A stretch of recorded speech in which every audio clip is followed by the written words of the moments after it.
कांग्रेस के जयराम रमेश ने कुछ अहम सवाल उठाए हैं। ये बड़ी खबर सामने आ रही है। चुनाव आयोग की तरफ से जो आंकड़े पेश किए गए हैं उन पर जयराम रमेश ने सवाल उठाए हैं और ईसी की वेबसाइट पर देरी से आंकड़े जारी किए जा रहे हैं। जयराम रमेश ने यह कहा है, क्या प्रशासन पर बीजेपी का दबाव है?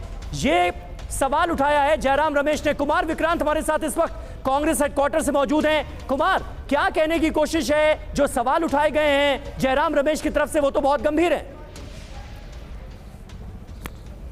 जयराम रमेश ये कह रहे हैं कि इसी की वेबसाइट पर देरी से आंकड़े जारी किए जा रहे हैं। कुमार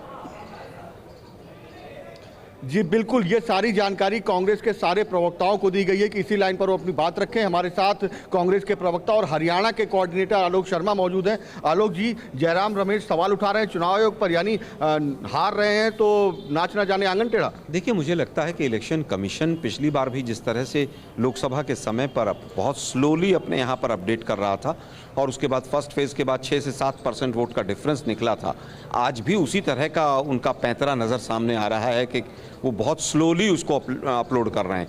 हमारे कैंडिडेट जो 4-4, 5-5 हज़ार वोटों से जीत रहे हैं उनको इलेक्शन कमीशन की वेबसाइट ट्रेलिंग दिखा रही है। तो जो वहाँ पर ग्राउंड पे है, क्या इलेक्ट्रॉनिक्स के युग में, इस डिजिटल युग में इलेक्शन कमीशन किसके इशारे पर ऐसा कर रहा है? लेकिन सर, आप लोग जिस तरीके से आगे चल रहे थे, अब जिस तरह से पीछे आ रहे हैं, कहीं ऐसा तो नहीं कि जाट बनाम दलित जो रहा आपकी पार्टी के भीतर, कुमारी शैलजा और भूपेंद्र हुड्डा, इनका झगड़ा भारी पड़ गया? देखिए, पूरा चुनाव इस बार जनता वर्सेस बीजेपी था और आज भी हम यही मानते हैं कि जनता वर्सेस बीजेपी ही था चुनाव। इलेक्शन कमीशन को चाहिए कि तुरंत जो भी आंकड़े उनके पास आए हैं, उनको जितने राउंड के आंकड़े उनके पास आए हैं, तुरंत उनको इलेक्शन कमीशन की वेबसाइट पर डालें। पीएमओ के फ़ोन का इंतजार न करें। सर, सुबह आप लोगों ने जश्न मना लिया, इमरती जलेबी लड्डू बांट दिए और अब जो है सन्नाटा पसरा हुआ है, ढोल रख दिया गया है और सारे सबके जो झंडे थे वो सबने रख दिए। हालात बदल गए? नहीं, ऐसा नहीं, बिल्कुल भी बिल्कुल हालात नहीं बदले हैं। 60+ सीट के साथ कांग्रेस पार्टी सरकार बनाएगी। इस बार तमाम पैंतरे बीजेपी अपना ले। हम 38 का आंकड़ा आ रहा है, अभी कोई दिक्कत नहीं है। अभी आप देखिएगा, जब फाइनल आंकड़े आएंगे मुझे लगता है कि हम 60 के करीब जाकर पहुंचेंगे। आप निश्चिंत रहिए। तो ये आलोक शर्मा है जो कांग्रेस पार्टी की ओर से कहा जा रहा है, चुनाव आयोग पर सवाल उठा रहे हैं और दावा कर रहे हैं कि 60 सीटों का। पवन खेड़ा भी कुछ कह रहे हैं, वो भी सुन लेते हैं। Kumar Vikrant already tweeted to the election commission asking questions. Are they trying to put pressure on the local administration by delaying display of and uploading of data? But sir, PC Jammu and Kashmir, they are giving the live numbers, live trends. Yeah, so see the mismatch between Haryana and Jammu and Kashmir. In Jammu and Kashmir, you are getting live data as for with every round that. तो चुनाव आयोग की website पर देरी से आंकड़े upload किए जा रहे हैं। क्या प्रशासन पर दबाव बनाया जा रहा है, ये कहना है कांग्रेस पार्टी का, ये आरोप कांग्रेस पार्टी के तमाम प्रवक्ता यही लाइन ले रहे हैं। राजीव जेटली जी हमारे साथ बने हुए। राजीव जेटली जी, कांग्रेस पार्टी की तरफ से बड़े आरोप लगाए जा रहे हैं। स्वाभाविक है, इसकी तो उम्मीद थी और यही होना था। जब जलेबी बांट रहे थे, लड्डू बांट रहे थे, तब तक आंकड़े ठीक थे और जैसे ही आंकड़े ठीक होने आगे काउंटिंग शुरू हुई तो इन्होंने चुनाव आयोग पर उंगली उठानी शुरू कर दी।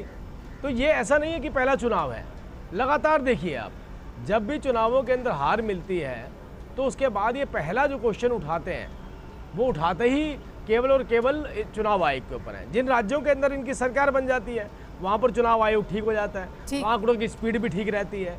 लेकिन जहाँ जहाँ पे हार देखने को मिलती है वहाँ पर पहली उंगली जनता पर उठा नहीं सकते। ठीक है, कांग्रेस ये कह रही है कि चुनाव आयोग जो है वो डेटा देरी से जारी कर रहा है, इसी वेबसाइट पर देरी से आंकड़े जारी किए जा रहे हैं और कांग्रेस पार्टी ने, ऐसा लग रहा है प्रभु चावला जी, ये लाइन ले ली है। चुनाव आयोग पर सवाल उठाए गए हैं और सारे प्रवक्ता एक ही लाइन बोलते हुए नजर आ रहे हैं। कैसे देखते हैं आप?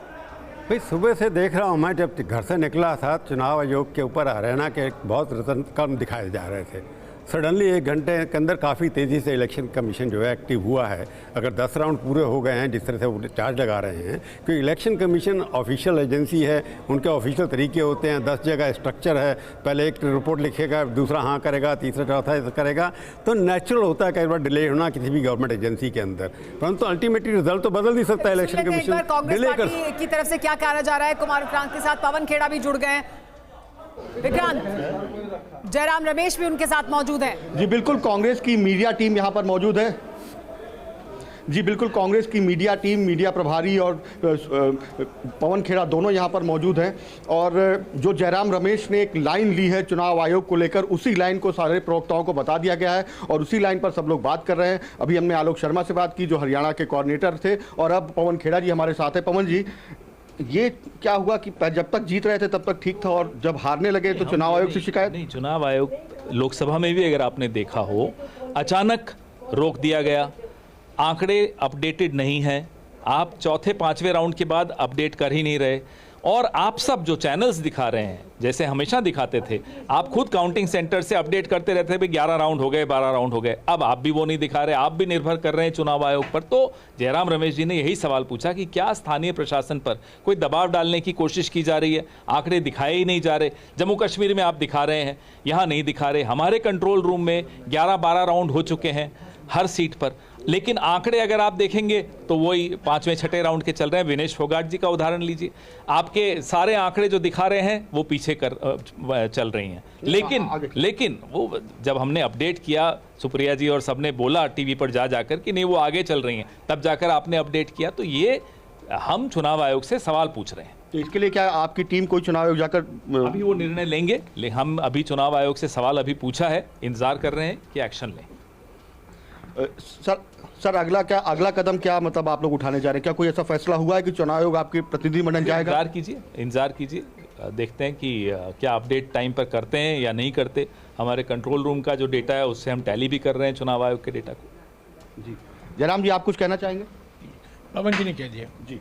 तो जयराम रमेश का कहना है कि जो कुछ भी कहना है उन्होंने ट्वीट कर दिया और पवन खेड़ा ने और बाकी प्रवक्ताओं को कह दिया गया है, वो इस पर अपने बयान दे रहे हैं। दिल्ली से कुमार, जरा जल्दी से आप अगर पवन खेड़ा से ये पूछ पाएं कि कांग्रेस पार्टी का आकलन क्या है, उनके आंकड़े क्या कहते हैं? चुनाव आयोग पर सवाल उठाए जा रहे हैं, चुनाव आयोग के आंकड़ों पर सवाल उठाए जा रहे हैं, तो उनका आंकड़ा क्या है?